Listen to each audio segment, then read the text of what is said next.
अब आती है भैया, पहली बात आती है नोट्स कैसे बनाएं। बच्चों के दिमाग की बात, नोट्स पीडीएफ कैसे बनाएं।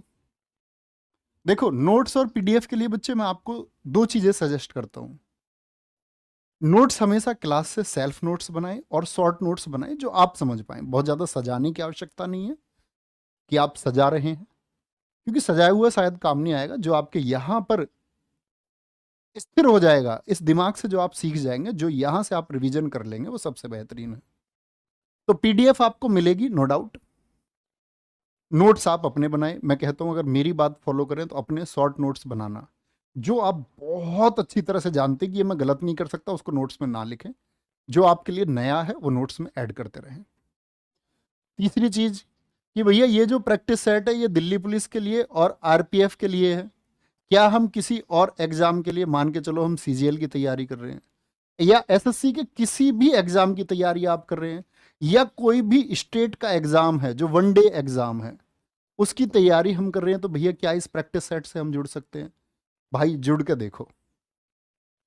ये सब के लिए कहीं ऐसा नहीं होता कि दिल्ली पुलिस एक विशेष जीएस पूछेगी तो सीएचएसएल एक विशेष जीएस पूछेगा। ये इतने कंफ्यूजन क्लियर हुए। चौथी चीज, बच्चे कहेंगे भैया जीएस कैसे याद रखें, जीएस कैसे याद रखें, ये बच्चों को ऐसे लगता है। देखो, मैं एक बात कहता हूं आपसे हमेशा, याद रखने के लिए आप कभी जाना किसी कैप्सूल या किसी मेडिसिन के लिए मेडिकल स्टोर पर, आप बोलना भैया जीएस को याद करने की एक दवाई दे दो। हो सकता है आपको वो रिवाइटल वगैरह पकड़ा दे। दुनिया में इस तरह के बहुत सारे एड्स हैं जो कहे दिमाग तेज कर दे, दरअसल में ऐसा कुछ होता नहीं। सिर्फ और सिर्फ एक तरीका है बच्चे, वो है आपकी एक सही अप्रोच कंटेंट पर। यानी कि हमको कंटेंट सही मिलना चाहिए और हमारा रिवीजन कितना है, रिवीजन हमारा कितना बेहतर है। जैसे मैं कहता हूं बच्चों से हमेशा, आप अपने उस दोस्त को बहुत दूर से पहचान सकते हैं जाते हुए भी, जो आपको रोज मिलता है। आप दूर से पहचान लोगे कि वो मेरा दोस्त है। लेकिन एक ऐसा आदमी जो आपको कई सालों से नहीं मिला, आपको उसको दूर से नहीं पहचान सकते, क्योंकि आप उसको देखते नहीं है। हम उसको सबसे ज्यादा जल्दी से पहचान पाते हैं। हमारे दिमाग में सबसे ज्यादा इमेज उसकी बन पाती है जो हमारे सामने ज्यादा होता है। जैसे हम अपनी सिस्टर, भाई, मम्मी, पापा, किसी को भी पहचान सकते हैं दूर से भी। यही जीएस का फंडा है। मतलब देखोगे कितना, जितना ज्यादा रिवीजन करोगे। और बोलते हैं किसी चीज का आपने अगर 2 से 3 बार रिवीजन किया है तो वो चीज स्थायी हो जाती है, इस मेमोरी में हमेशा के लिए हो जाती है। मल्टीपल, कहते हैं कि माइंड की मेमोरी मल्टीपल में काम करती है। पांचवी चीज आती है जो मैं बच्चों को हमेशा स्पेशल बताता हूँ, स्कैन टेक्निक। मैं हमेशा अपने दोस्तों को सिखाने की कोशिश करता हूँ कि ये जीएस को याद करने का एक शानदार तरीका, एड ऑन या बोनस आपके लिए हो सकता है। कैसे भैया? ये स्कैन टेक्निक क्या है? मैं बच्चों से ये कहता हूँ कि मैं आपको बच्चे कुछ नोट्स प्रोवाइड करूँगा। मेरा काम है आपको कंटेंट देने का। मैंने आपको कंटेंट दे दिया एक बहुत अच्छा, और पेपर वहीं से आएगा नो डाउट। कुछ चीज़ें अलग हो सकती हैं, 50 में से हो सकता है कोई 8, 7, 10 क्वेश्चन अलग हो सकते हैं। लेकिन क्या भैया आप ये श्योरिटी दे सकते हैं कि 50 में से 40 क्वेश्चन आप दिलवाएंगे हमको? हाँ, मैं श्योरिटी देता हूँ। आप मेरे हाथ से कलम छीन लेना अगर ये क्वेश्चन मैं तुमको ना दिला पाऊँ। दूसरी चीज, ये स्कैन टेक्निक क्या है? एक पेज पे नोट्स आपने बनाए, नोट्स आप लिख रहे हैं, और नोट्स लिखने के बाद में बहुत अच्छे से एक बार पढ़ें, रीड आउट करें, आंखें बंद करें और ये बोलने का प्रयास करें। जो भी आपने एक क्वेश्चन को पढ़ा, उसका कुछ डेटा हमने पढ़ा, आंखें बंद करें और उस डेटा को बोलने का प्रयास करें। जैसे मैं बोल दूं आपसे कि सितार बजाने वाले निखिल बनर्जी हैं, बंदे हसन हैं, रविशंकर हैं, तो ये क्या काम करेगा?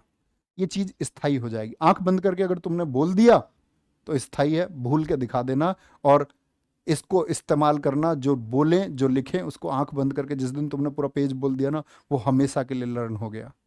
और मुझे बताना कि भैया हमने याद किया था और याद करने के बाद काम नहीं आया, ऐसा हो नहीं सकता। मेरी बातें समझ में आई? तो बहुत देर बातें हो गई और एक लास्ट टॉपिक पे बात कर लेते हैं। एसएससी का जीएस को लेकर के क्या मूड है? एसएससी का मूड जीएस को लेकर कैसा है? गरम है कि नरम है? जैसे इतिहास में आप पढ़ते हैं नरम दल और गरम दल, तो आप लोग क्या समझते होंगे एसएससी का मूड कैसा है? एसएससी के मूड की मैं बात करता हूं, जब से एसएससी ने जीएस को टफ बनाया, 2019 से बात करेंगे। 2019, 2020, 2021, 2022, समझना अब तुम मेरी। एसएससी का मूड गरम, एसएससी का मूड गरम, एसएससी का मूड एक्सट्रीमली हॉट, मतलब इसको बोलते हैं टू मच गरम। टू मच गरम का मतलब समझ रहे हो कि सबसे टफ जीएस एसएससी ने अपने किसी फॉर्मेट में पूछी। मैं सभी की बात कर रहा हूं, एमटीएस, क्योंकि दिल्ली पुलिस तो हर साल होता नहीं, सीएचएसएल, ठीक है, सीपीओ और सीजीएल। अब इस दौरान एसएससी के जिसने भी बच्चे ने पेपर दिए वो खफा है एसएससी से। 2022 में भैया तो और ज्यादा हॉट हो गया होगा? नहीं, एक चीज की लिमिटेशन होती है, हमेशा कोई चीज लगातार गर्म नहीं हो सकती, उसके ठंडे होने की प्रक्रिया भी आती है, क्योंकि क्रोध और गुस्सा लगातार बढ़ते हुए नहीं रह सकता। यहां एसएससी को पता चला कि इसका क्रोध अब बहुत ज्यादा हो चुका है, अब बच्चे क्रोधित होने लग गए हैं, हो सकता है कल एसएससी का पेपर ना दो। 2022 में एसएससी नरम हुई। नरम, नरम का मतलब सीएचएसएल बहुत ज्यादा नरम नहीं हुई, नरम बोल रहा हूं मैं सिर्फ। लेकिन जैसे जैसे साल का एंड आया, मतलब 2022 के अगर मैं बात करूं, जो इन्होंने आपका अक्टूबर से दिसंबर में एग्जाम कराए, जैसे सीजीएल 2022 कराया इन्होंने दिसंबर में, तो क्वेश्चन ऐसे हो गए कि बच्चे पढ़ें तो क्वेश्चन कर पाए, ठीक है। और 2023 में भैया क्या मूड चल रहा है इसका, ये भी तो बताओ। देखो 2023 में एसएससी ने क्या क्या कराया आपका, जैसे एसएससी जीडी कराया, सीएचएसएल करा चुके हैं ये लोग, और एमटीएस अभी गोइंग ऑन है। एमटीएस आधा हो चुका है, लेकिन रुझान आ चुके हैं, ओपिनियन पोल आ चुका है कि क्या पूछ सकता है। तो मैं कहूंगा कि 2023 में एसएससी बहुत नरम है, यानी आपके पास सिलेक्शन लेने के चांसेस ज्यादा हैं। बहुत नरम है। बहुत नरम का मतलब एमटीएस आप देखोगे तो एसएससी वो क्वेश्चन पूछ रहा है जो वो 2014-15 में पूछता था, वो लेवल है। सीएचएसएल में भी वही रहा, एसएससी जीडी में भी वही रहा। तीनों में टफ बोलूं तो जीडी ही रहा, क्योंकि अब आगे बढ़ रहा है फेस। तो क्या है कि भैया क्वेश्चन थोड़े निबल पूछे जा रहे हैं। अच्छा भैया 2023 में ये भी बताएं कौन से सब्जेक्ट को ये प्रायोरिटी पे रख रहे हैं। जैसे बच्चे अभी एमटीएस हुआ तो मैं प्रायोरिटी बोलूंगा, अगर एसएससी को दें तो स्टैटिक, मतलब 25 में से एमटीएस एसएससी में स्टैटिक के 8 से 10 क्वेश्चन पूछे गए हैं, हिस्ट्री के 4 से 5 क्वेश्चन पूछे गए हैं, ठीक है। बाकी सब्जेक्ट का रेशियो बराबर रहा है लगभग, हम कहेंगे सबसे ज्यादा रेशियो स्टैटिक को गया। चीजें समझ में आई, क्या पढ़ना होगा, कैसे पढ़ना होगा, इसके बारे में कभी अब हम आगे पूरा प्रैक्टिस सेट करेंगे। मैं हालांकि आपको गाइड करता रहूंगा, लेकिन बच्चे, मेरा थोड़ा स्वभाव ऐसा है, मैं ये मानता हूं कि आप अगर स्टूडेंट हैं तो एक स्टूडेंट बन के अपने इस कलम और कागज पे भरोसा रखे, रिवीजन पे भरोसा रखे। अनावश्यक बात कोई क्लास में नहीं करेगा, सिलेक्शन चाहते हो तो। और मैं उन बच्चों की तरफ ज़्यादा अग्रसर हूं जो बहुत मेहनती हैं। तो किसी की इधर उधर की बात का शायद मैं जवाब नहीं दे पाऊंगा। ये उम्मीद करूंगा तुमसे, आप भी क्लास की एक जो मर्यादा है, डिग्निटी है, उसको बनाएंगे, और एक सिंसियर छात्र अपने सपनों के साथ में। पेपर से मैंने पहले कहा है हमेशा, अभी कि आप तैयारी कर रहे हैं और आप पेपर से पहले ही बोलें अभी पेपर वाकिफ नहीं है, वाकिफ नहीं है हमारी उड़ान से। वो और लोग होंगे जो हार जाते होंगे आसमान से, तो उस लेवल की हमारी तैयारी होने वाली है।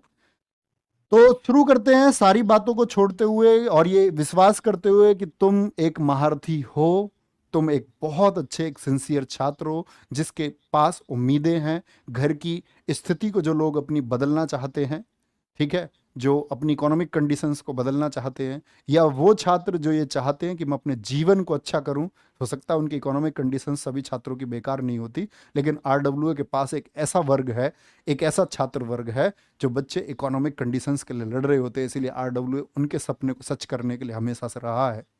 इसीलिए आरडब्ल्यूए के सस्ते कोर्सेज रहे हैं, इसलिए आरडब्ल्यूए फ्री कोर्सेज चलाता है। तो बच्चे इसी के द्वारा जीएस को कंप्लीट करने के लिए, लेकिन सिर्फ और सिर्फ एक प्रॉमिस लिख दो, ये लिख दो कमेंट सेक्शन में, भैया प्रॉमिस करते हैं जो करा दोगे ना, नेक्स्ट क्लास में वो तैयार मिलेगा।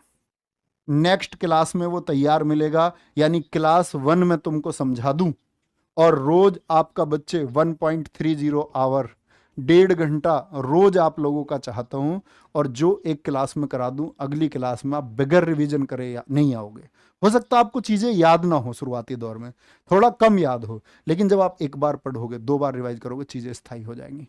प्रॉमिस सारे बच्चे कर रहे हैं, मैं सारे बच्चों के ये प्रॉमिस देख पा रहा हूँ, इसका मतलब आपके अंदर एक उत्साह है। तो प्यारे बच्चे, शुरू करते हैं इस प्रैक्टिस सेट को। स्वागत है सबका फिर से, बहुत सारे प्यार के साथ में, अपने इस परिवार में, अपने भाई बहनों के साथ में, उनके सपनों को प्यारे बच्चे सच करने के लिए कि हाँ तुम ये वर्दी पहनोगे, ये दिल्ली पुलिस और आरपीएफ की वर्दी आपके पास होगी, ये विश्वास तुमको दिलाते हुए शुरू करते हैं इस प्रैक्टिस सेट को, जिसमें बच्चे मैं रोज लेने वाला हूँ आपके 30 क्वेश्चन। और 30 क्वेश्चन अगर मैंने बोला 70 प्लस क्लास, तो इसका मतलब 2100 क्वेश्चन तो डायरेक्टली हुए।